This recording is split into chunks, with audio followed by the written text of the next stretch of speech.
Hello aspirants. तो आज है हमारा चैलेंज डे नंबर 36 जो कि 50। Hello aspirants. तो आज है हमारा चैलेंज डे नंबर 36 जो कि 50 डेज़ का है फॉर यू PPCS प्री 2025 जो कि 12 अक्टूबर को कंडक्ट होगा। ऑलमोस्ट 10 डेज़ ही लेफ्ट हैं क्योंकि 1 से 2 दिन आपका ट्रैवलिंग में चला जाएगा। तो 10 डेज़ लेफ्ट है। तो ऑलमोस्ट हमने सारे सब्जेक्ट्स 1 वीक में कवर करने की कोशिश करी है। अब मैं ये 10 डेज़ में फ़ास्ट कराऊंगी। ये 1 वीक का चैलेंज नहीं, 1 बाय 1 करते हैं, क्लासेस थोड़ी लंबी हो जाएंगी। ठीक है, मैंने इस चीज़ पे फोकस किया कि मॉडर्न हिस्ट्री तो कर लिया, हमें मिडिएवल हिस्ट्री पे भी फोकस करना चाहिए क्योंकि यूपी PCS में बुक्स हो गई, हमारी जो ऑटोनॉमी होती थी, जो एडमिनिस्ट्रेशन होता था ना इनका, जो मिडिएवल हिस्ट्री से रिलेटेड है, वो बहुत इंपॉर्टेंट हो जाते हैं। तो मैं आपको बहुत फैक्चुअल बताऊंगी ताकि जो डिमांड है उसको हम फुलफ़िल कर सकें और हमारा फास्ट रिवीजन हो सके। तो सॉरी, हमने लास्ट क्लास जो की थी वो इकोनॉमी की थी। मैं उसके लिए आपको ऐसे हेल्प कर सकती हूँ कि आप बजट दोनों कवर कर लीजिए और इकोनॉमिक सर्वे कवर कर लीजिए। आपका ऑलमोस्ट 70 to 80% इकोनॉमी सॉल्व हो जाएगा। तो अभी मिडिएवल हिस्ट्री पे फोकस कर लेते हैं क्योंकि बहुत लोगों के पास सोर्सेज अवेलेबल नहीं हैं। तो मैं हेल्प करना चाहती हूँ, टू द पॉइंट बताएंगे आपको और उसे नोट करते जाएंगे। ओके, तो ये कुछ इंपॉर्टेंट पॉइंट्स हैं। हिंदू शब्द फर्स्ट टाइम जो है अरबों द्वारा यूज़ किया गया है। भारत फर्स्ट मुस्लिम आक्रमण, जो भारत का फर्स्ट मुस्लिम आक्रमण था, जो भारत पर मुस्लिम आक्रमण जो था माना जाता है, वो 7/11 में लीडरशिप किसकी थी? मोहम्मद बिन कासिम की। 7/12 में फाइनली, मतलब ये काफ़ी लंबा युद्ध चला और 7/12 में सिंध पर विजय हुई इनकी। और इसकी जानकारी, जो इन्फॉर्मेशन, वो हमें चचनामा से मिलती है। चचनामा जो है वो फ़ारसी ग्रंथ है। गजनी वंश, क्योंकि अब इसके बाद गजनी वंश एंटर कर चुका था, तो ये मुस्लिम आक्रमण से हमारा स्टार्ट हो रहा है। तो इसके जो इस्टेब्लिशर हैं, जिन्होंने संस्थापक हैं, वो है अल्पतगिन। गजनी इनकी कैपिटल बनाई गई। इसने 17 टाइम्स अटैक किया इंडिया पे और अभी तक उस 17 अटैक्स में सबसे बड़ा अटैक जो है वो 1022 to 64 माना जाता है। उस टाइम पे सोमनाथ पे जो आक्रमण किया था फर्स्ट, उस टाइम पे जो रूलर थे वहाँ के, भीमदेव फर्स्ट के टाइम में किया गया था। और इस युद्ध को माना जाता है कि इसने इतना भरपूर, मतलब यहाँ से धन लूटा था कि उसको भी था कि भारत की चिड़िया, मतलब वो मान चुका था। चंदेलों पर फर्स्ट टाइम जो आक्रमण हुआ था 1019 to 20 में, उस टाइम जो हमारे रूलर थे वहाँ के, वो थे शासक विद्याधर। तो जैसे कि गजनवी या फिर गजनी बोल दें, उसने 17 टाइम्स जो है इंडिया पे अटैक किया था। तो उसका जो अटैक करने का रीज़न था, जो उसका 1000 से 1026 के बीच में, उसका जो मेन पर्पस था वो मुस्लिम शासन स्थापित करना नहीं था, बल्कि इंडिया से लूटपाट, मतलब सिर्फ लूटपाट उसका मेन पर्पस था। क्योंकि काफ़ी अच्छा शिक्षित एवं लिटरेट था, सुसभ्य था, तो उसके दरबार में उसने अपने दरबार में उसने विद्वानों को बहुत इम्पोर्टेंस दी थी। तो उसके अकॉर्डिंग उसके यहाँ पे ये बुक्स वगैरह से रिलेटेड काफ़ी फेमस चीज़ें थी। तो दरबार में उसके उतबी थे जिन्होंने किताबुल यामिनी एंड तारीख़ यामिनी लिखी। शाहनामा फिरदौसी जो है वो गजनवी के टाइम की ही है। फ़रिश्ता का तारीख़ फ़रिश्ता गुलशन इब्राहिमी उसी के टाइम में ये फेमस। आपने अलबरूनी के बारे में बहुत सुना होगा, तो अलबरूनी भी उसी के टाइम पे थे, जिन्होंने संस्कृत का उच्च कोटि के, मतलब ये विद्वान थे। पुराणों का अध्ययन करने वाले फर्स्ट मुस्लिम थे ये अलबरूनी।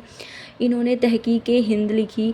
इसी का ट्रांसलेशन जो है बाद में इंग्लिश में एल्बर्ट सांची ने किया एंड हिंदी में रजनीकांत शर्मा ने किया। संस्कृत मुद्रा लेख के साथ इसने चांदी का सिक्का जारी किया था। उस पे एक साइड पे अरबी लिखा था और दूसरे साइड पे देवनागरी संस्कृत लिखा हुआ था। ठीक है, ये नोट कर लेंगे फास्ट। और इसी के मध्य भाग में जो संस्कृत में लिखा था वो लिखा था अव्यक्त मेकम मोहम्मद अवतार निरूपति महमूद। जो उसके बाद एंटर हुआ मोहम्मद गोरी, शिहाबुद्दीन मोहम्मद गोरी। 1192 में उसने उत्तर भारत में एंटर किया और युद्ध किया। फर्स्ट आक्रमण जो था उसका था 1175 में मुल्तान पर। 1178 गुजरात पर आक्रमण किया। उसका वहाँ की लीडरशिप जो है गुजरात की वो कर रहे थे मूलराज फर्स्ट व भीम सेकेंड ने, लेकिन उससे वो पराजित हो गया और यही फर्स्ट बैटल है जिसमें वो हारा था। देन पृथ्वीराज चौहान 1191 में जो है पृथ्वीराज चौहान व गोरी के मध्य जो तराइन का फर्स्ट युद्ध हुआ वहाँ मोहम्मद गोरी हार गया। एंड 1192 ये तराइन का सेकेंड युद्ध हुआ जिसमें वो जीत गया। ये दोनों मोस्ट इम्पॉर्टेंट, ये क्वेश्चंस बहुत आते हैं, इसको नोट कर लेंगे। 1194 चंदावर का युद्ध गोरी व कन्नौज के गढ़वाल जयचंद के मध्य हुआ था। सिक्के जो है इसने भी, जैसे उसने जब गजनवी ने सिक्के जारी किए तो मैंने आपको बताया कि क्या था उसमें, और संस्कृत भाषा, देवनागरी और अरबी भाषा थी। और जो मोहम्मद गोरी ने सिक्के जारी करवाए थे उसमें देवी लक्ष्मी की आकृति बनी हुई थी एक तरफ, और दूसरी तरफ जो है कलमा अरबी में छापा गया था। फिर यहाँ से जो है 1200 से जो हमारा दिल्ली सल्तनत स्टार्ट हो जाता है, जिसमें फर्स्ट जो आती है वो स्लेव डायनेस्टी आती है। तो जो ये स्लेव डायनेस्टी है तो दिल्ली सल्तनत के अंडर में जो है वो हमारा आता है slave dynasty, Lodi dynasty, Tughlaq dynasty और खिलजी डायनेस्टी। तो इन चारों के इम्पॉर्टेंट जो हैं वो शासक, रूलर और उनके कुछ इम्पॉर्टेंट वर्क्स हैं, क्योंकि आपने 2.5 दिन का झोपड़ा के बारे में काफ़ी सुना होगा, क्वेश्चन भी आता है, यूपीपीसीएस में आ चुका है कि इसकी 4th स्टोरी जो है किसने कंप्लीट करवाई थी। ठीक है, तो हम स्लेव डायनेस्टी से स्टार्ट करते हैं। इसका जो संस्थापक है, इस्टेब्लिश जिसने किया था, कुतुबुद्दीन ऐबक ने किया था। इसका जो टाइमिंग है वो 1206 to 10 है, बट जो स्लेव डायनेस्टी का टाइम है वो 1206 to 1290 तक है। ये तुर्क जनजाति का था, मतलब इसमें कोई भी एक ही सेम ही जाति का नहीं था, कोई तुर्क था, कोई ऐसे अरबी। कैपिटल जो थी वो लाहौर थी। सुल्तान की उपाधि इसने धारण नहीं की थी, ये खुद को सुल्तान नहीं मानता था, ये मानता था कि हम खुदा के भेजे हुए एक सिपाही हैं। तो इसने जो उपाधियाँ धारण की थी वो थी मलिक और सिपह सालार। दान, ये बहुत उदार था, मतलब काफ़ी दान वान करता था, इसलिए इसको जो उपाधि दी गई थी वो दी गई थी लाख बख्श की। जो इसने निर्माण करवाया था कुछ चीज़ें, वो थी कुब्बत इल इस्लाम, अजमेर में 2.5 दिन का झोपड़ा, दिल्ली में कुतुब मीनार। स्टार्टिंग जो है वो जो दिल्ली का कुतुब मीनार है काफ़ी फेमस है, स्टार्टिंग कुतुबुद्दीन ऐबक ने कराई थी, बट इसको कंप्लीट, क्योंकि ये अपने टाइम में ही मर गया था, ये काफ़ी लंबा शासन नहीं कर पाया था, तो इसको जो पूरा कराने का काम था वो इल्तुतमिश ने किया था। इसकी जो 4th स्टोरी बनाई थी वो फ़िरोज़ शाह तुगलक ने बनवाई थी, तुगलक डायनेस्टी का था वो। जो यहीं पे फ़िरोज़ शाह तुगलक के टाइम में 4थी मंजिल को काफ़ी नुकसान भी हुआ था, तो इसलिए फिर इसने 4थी मंजिल के स्थान पे 2 और स्टोरी का जो है निर्माण करवाया था। कुतुबुद्दीन ऐबक की मृत्यु चौगान खेलने से हुई थी, घोड़े से गिर जाने से। तो उसके बाद उसे और ये जो इसका वो बनाया है, दफनाया जहाँ गया है वो लाहौर में दफनाया गया है। तो जो दिल्ली का फर्स्ट सुल्तान जो है इल्तुतमिश माना जाता है। क्यों? क्योंकि ऐबक ने सुल्तान की उपाधि धारण नहीं की थी। इल्तुतमिश है, इसके बारे में वो कहते हैं कि ये न्याय को बहुत इम्पोर्टेंस देता था। तो हम इल्तुतमिश के बारे में बात कर लेते हैं। ये फर्स्ट सुल्तान है। क्यों? क्योंकि कुतुबुद्दीन ऐबक ने ये उपाधि धारण नहीं की थी। ये जो उपाधि मिलती है वो हमें खलीफा से प्राप्त हो, उस टाइम जो है हमें नहीं, सॉरी, उस टाइम के रूलर्स को खलीफा से प्राप्त होती थी। इसको गुलामों का गुलाम बोला जाता था। इलबरी जनजाति का था, ट्राइब का था ये। सर्वप्रथम फर्स्ट टाइम इसने है जो शुद्ध अरबी सिक्के जारी किए थे।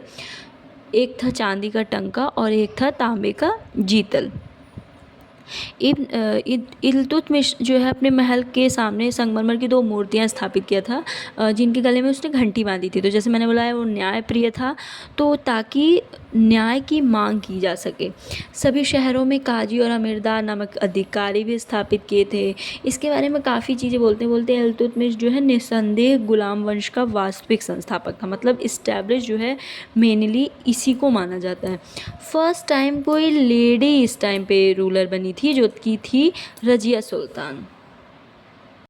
जैसा कि जो रजिया सुल्तान है वो भारत में पहली बार स्त्री के संबंध में इस्लाम की परंपराओं का उसने उल्लंघन किया था, इसलिए Razia Sultan as a ruler बहुत इम्पॉर्टेंट हो जाती हैं स्त्री बेस पे।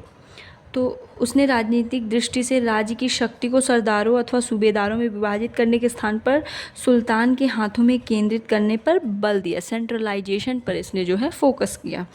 उसने इल्तुतमिश के संपूर्ण प्रभुत्व संपन्न राजतंत्र के सिद्धांत का समर्थन किया था।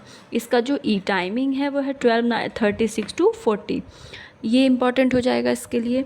लेकिन ये ज़्यादा दिन तक ना टिक नहीं पाए, क्योंकि इसका जो तुर्कों के अपोजिट में ये वर्क कर रही थी, तो तुर्कों ने इसे जो है सत्ता से हटा दिया। उसके बाद जो है उसने भटिंडा के गवर्नर मलिक अल्तुनिया के नेतृत्व में रजिया के विरुद्ध विद्रोह कर उसे सत्ता से हटा दिया था। उसके बाद आता है बलबन, जिसका टाइम ईयर जो है 1266 to 87 है। उसको उलूग खान भी कहते हैं, अगर कहीं उलूग खान नाम आए तो कंफ्यूज नहीं होना है। इसकी जो सबसे फेमस क्वेश्चन जो आता है कि रक्त एवं लौह की नीति किसकी है, तो वो है बलबन की। इसने सुल्तान का जो पद है ना उसको बहुत बड़ी चीज़ माना, और उसने बोला कि जो सुल्तान का पद है वो ईश्वर के प्रदत्त है। मतलब कोई इंसान सुल्तान के पद को नहीं हटा सकता, इसे ईश्वर ने ही प्रदान किया है। और सुल्तान का जो है निरंकुश होना बहुत आवश्यक है, तभी तो वो रक्त एवं लौह की नीति अपना पाया था। राजत्व संबंधी सिद्धांत दिया था। इसने कई सारी परंपराएं जो बंद हो चुकी थी उसको स्टार्ट करवाया। तो उसमें था 2 इम्पॉर्टेंट थे, सिजदा एवं पाबोस। सिजदा भूमि पर लेटकर अभिवादन इसके सामने, बलबन के सामने। और सेकंड था वो था पाबोस, सुल्तान के चरण चूमना। बलबन के टाइम में जो है सैन्य विभाग को दीवाने अर्ज कहते थे। नेक्स्ट जो हमारा होगा वो है खिलजी वंश। नेक्स्ट जो हम बात कर रहे थे खिलजी डायनेस्टी के बारे में, तो खिलजी डायनेस्टी जो है इस्टेब्लिश किसने किया था? जलालुद्दीन खिलजी ने। इनका इतना इम्पोर्टेंस नहीं रहा है। जलालुद्दीन खिलजी था, दिल्ली का सुल्तान बना, तब उसने अलाउद्दीन को, दिल्ली का जब वो सुल्तान बना तो उसने अलाउद्दीन को जो है अमीर तुजूक का पद दिया था। अपनी पुत्री का विवाह अलाउद्दीन से करवाया था। लेकिन मलिक छज्जू के विद्रोह को दबाने में उसने महत्वपूर्ण भूमिका निभाई थी अलाउद्दीन खिलजी ने, इसलिए वो उससे खुश होकर उसको सूबेदारी प्रदान कर दिया था। तो अलाउद्दीन जो है वो दिल्ली का पहला सुल्तान था जिसने धर्म पर राज्य का नियंत्रण किया था। उसने धर्म को कंट्रोल करने की कोशिश की थी। आपने पद्मावती मूवी देखी होगी, उस पर भी काफ़ी ज़्यादा वो कंट्रोवर्सी हुआ था करंट अफेयर्स में। तो जो पद्मावती है, जो पद्मिनी की कहानी है, जो पद्मिनी जो थी वो राणा रतन सिंह की वाइफ थी और उन्होंने जौहर कर लिया था, इसलिए वो जानी जाती है। फर्स्ट जौहर किया था इन्होंने, इसलिए। और मलिक मोहम्मद जायसी ने 1540 में पद्मावत जी के बारे में लिखा है। अलाउद्दीन के खिलजी के टाइम पे जो है ना काफ़ी विद्रोह हुए थे। इस विद्रोह से परेशान होके इसने जो एक सॉल्यूशन निकाला, वो उसने ये फोर सॉल्यूशन जो है उसके काफ़ी इम्पॉर्टेंट है। एक है उपहार, पेंशन, दान में प्रदान भूमि को वापस ले लिया। उस टाइम पे, अभी उसके पहले तक जितने भी उपहार में, पेंशन में, दान में जो भी आर्थिक सहायता दी गई थी वो सब कुछ उसने राज्य में वापस कर लिया। गुप्तचर विभाग की स्थापना की ताकि वो विद्रोह को कंट्रोल कर सके। थर्ड जो किया था उसने कि मादक पदार्थ तथा जुआ पर रोक लगा दिया था। और फोर्थ जो है सरदारों, अमीरों या दावत या विवाह संबंधी सभी चीज़ों पे प्रतिबंध लगा दिया था। तो ये इसके 4 बहुत इम्पॉर्टेंट हैं कि हमने जाना। अलाउद्दीन काफ़ी इम्पॉर्टेंट है खिलजी डायनेस्टी में, इसलिए इस पे मेन फोकस किया जाता है और इसकी जो भी स्टेप्स हैं उसको हम नोट करते हैं इम्पॉर्टेंट वे में। भूमि की पैमाइश कराकर उसने लगान वसूल किया था। फर्स्ट मुस्लिम था जिसने भूमि की पैमाइश कराकर लगान वसूल किया था, है ना। और अपनी व्यवस्था को लागू करने के लिए अलाउद्दीन ने एक नए विभाग की स्थापना की थी जिसको बोलते हैं दीवान मुस्तखराज। फिर उसके बाद उसने अलाउद्दीन ने परंपरागत लगान अधिकारी जैसे खुद, मुकद्दम एवं चौधरी लगान वसूल करने का अधिकार छीन लिया था तथा अब जो विशेषाधिकार था लगान वसूली का उसको ख़त्म कर दिया था तथा खुद मतलब ज़मींदार और बलाहर मतलब साधारण किसान में अब कोई डिफरेंस नहीं था, सभी इक्वल थे। अब उसे जो है लगान से मतलब होता था, उसका मुख्य उद्देश्य जो था वो था एक शक्तिशाली और निरंकुश राज्य की स्थापना करना। शक्तिशाली कोई भी राज्य कब होता है? जब वो इकोनॉमिकली बहुत स्ट्रांग होता है, क्योंकि अगर आप इकोनॉमिकली स्ट्रांग हैं तो आपके जो नेबर हैं वो आपसे आपको पावर समझेंगे। अगर आपकी इकोनॉमिक कंडीशन अच्छी है मतलब आपका जो है एक्सपोर्ट इंपोर्ट भी अच्छा खासा होगा, राज्य में जो भी फैसिलिटीज़ हैं वो देना पॉसिबल होगा। एक अच्छी सेना रखने के लिए उस टाइम पे इकोनॉमिक कंडीशन होना बहुत ज़रूरी था, उसके लिए राजस्व बहुत ज़रूरी था। तो ये सब उसने स्टेप्स लिए। उसने उन सभी व्यक्तियों से भूमि छीन ली जिन्हें वह मिल्क मतलब राज्य द्वारा प्रदत्त संपत्ति, इनाम या पेंशन था, और वक्फ मतलब धर्मार्थ प्राप्त भूमि मतलब धर्म से रिलेटेड जो भी भूमि प्राप्त हुई थी उसने उसको भी वापस ले लिया था। 50% पे अलाउद्दीन खिलजी ने उपज का 50% जो है खराज निश्चित किया था, मतलब जो प्रोडक्शन होगा उसका वो 50% जो है भूमि कर के रूप में ले लेगा। अलाउद्दीन जो खिलजी था वो फर्स्ट मुस्लिम शासक था जिसने भूमि की वास्तविक आय जो है वो राजस्व निश्चित की थी, मतलब वास्तविक आय पर राजस्व निश्चित की थी। वरना अभी तक ऐसे होते थे कि सुल्तान कोई भी कुछ चीज़ें कंफर्म नहीं करते थे, बस वो लगान वसूली करवा लेते थे। कोई भी पार्ट मतलब किसानों पे क्या इफ़ेक्ट पड़ रहा है या नहीं, प्रोडक्शन हो रहा है या नहीं, उनसे कोई मतलब नहीं होता था। अलाउद्दीन जो है उसने बाज़ार नियंत्रण या मूल्य नियंत्रण लागू की थी। अलाउद्दीन अपने बाज़ार नियंत्रण की सफलता के लिए कुशल कर्मचारी नियुक्त किया। उसने मलुक कबूल को शहना या बाज़ार का अधीक्षक नियुक्त किया। बर्नी थे जो इन बाज़ार सुधारों का उद्देश्य मंगोलों के विरुद्ध एक विशाल सेना तैयार करना, हिंदुओं में विद्रोह न विचार पनपने देना बताता है।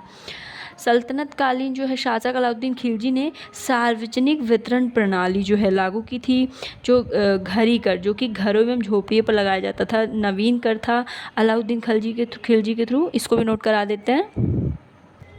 जो इसका इम्पॉर्टेंट काम और है अलाउद्दीन खिलजी का, वो था एक सार्वजनिक वितरण प्रणाली, पब्लिक डिस्ट्रीब्यूशन सिस्टम, जो अभी भी आप देख रहे हैं जिसमें अनाज मिलता है गरीब परिवारों को जो राशन कार्ड के थ्रू रजिस्टर्ड हैं।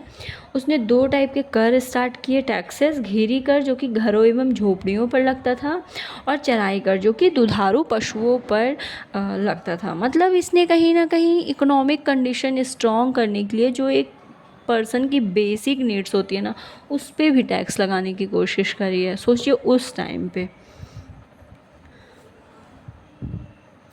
ये क्वेश्चन देख सकते हैं यूपीपीसीएस मेन 2017 में आया था कि बाजार कीमतों को नियंत्रित करने के अलाउद्दीन खिलजी के प्रयास ने बहुत सफलता प्राप्त किया। प्रोडक्शन अच्छा हो रहा है मतलब कलेक्शन अच्छा हो रहा है तो इकोनॉमिक कंडीशन अच्छी होगी। देखिए क्वेश्चन देख लीजिए, निम्न मुस्लिम बादशाहों में से किस एक ने मूल्य नियंत्रण पद्धति को लागू किया था? अलाउद्दीन खिलजी ने।